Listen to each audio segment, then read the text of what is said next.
Hindi pwede masabi na meron kang faith sa ating Panginoong Jesus tapos ayaw mong gawin yung kautusan. Di ba? May mga ganong Kristiyano at the present time.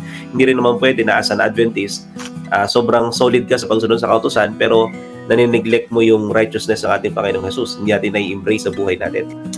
In order for you to be a patient or persevering saints, kailangan makita sa buhay natin yung pag-iingat ng kautusan, and at the same time ay tayo po ay ginagawa yon through the righteousness of Jesus Christ. Kasi yung reality naman po talaga, di ba, Pastor Benji? Hindi talaga natin kaya by principles and by the nature of the law, na ito'y mismo yung karakter ng Panginoon natin, mahirap talaga sa atin at imposible sa ating masunod ang kautusan.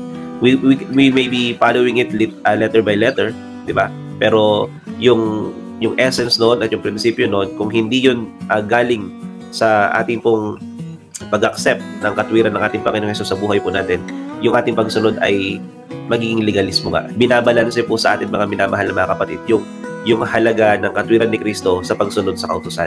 Hindi talaga tayo makakasunod ng by principle and according sa kalooban ng Panginoon kung hindi tayo magsisimula sa katwiran ng ating Panginoong Hesus. Kaya nga, di ba, sabi sa John chapter 15, di ba?